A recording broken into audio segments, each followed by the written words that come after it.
Hello বন্ধুরা, তোমরা সবাই কেমন আছো? আশা করছি সবাই খুব ভালো আছো। আমরাও খুব ভালো আছি। আজকে বানাবো বাঁধাকপির পিঠে। তোমরা কে কে বাঁধাকপির পিঠে খেতে ভালোবাসো? আমার তো খুব ভালো লাগে। তার জন্য প্রথমেই বাঁধাকপিটাকে করে নেব। প্রথমেই কড়াইতে তেল দিয়ে শুকনো লঙ্কা তেজপাতা ফোড়ন দিয়ে তার মধ্যে দিয়ে দেবো ছোট ছোট করে কেটে রাখা আলু, মটরশুঁটি, টমেটো, কাঁচা লঙ্কা। ভালো করে ভেজে নিয়ে এবার দিয়ে দেবো এর মধ্যে নুন, হলুদ, লঙ্কা গুঁড়ো।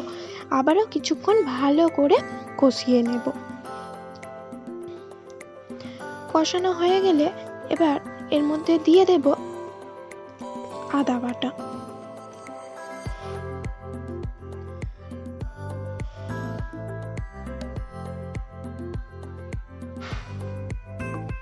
এবারে এর মধ্যে দিয়ে দেবো কুচিয়ে রাখা বাঁধাকপিগুলো দিয়ে ভালো করে মিশিয়ে নেব।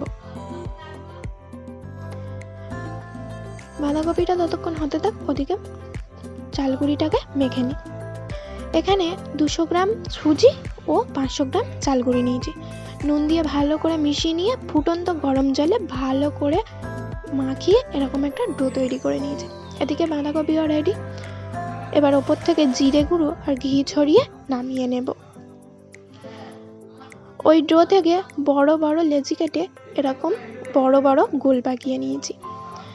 এবারে সুন্দর করে খোল তৈরি করে নেব। এরকম বড় বড় খোল করতে হবে। এবার এর মধ্যে দিয়ে দিয়েছি বাঁধাকপি।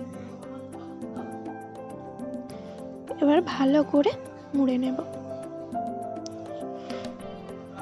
এই যে সব পিঠে মোড়া হয়ে গেছে। এবারে স্টিম করব। তার জন্যই গ্যাসে গামলিতে জল দিয়ে তার উপরে একটা ফুটো বাটি বসিয়ে দিয়েছি। এবারে পিঠেগুলো তার মধ্যে দিয়ে দেব। দিয়ে 10 থেকে 15 মিনিট ভালো করে স্টিম করে নেব। স্টিম হয়ে গেলে নামিয়ে নিয়ে গরম গরম সার্ভ করুন বাঁধাকপির পিঠে। দেখো কি সুন্দর নরম তুলতুলে হয়েছে। টাটা বন্ধুরা।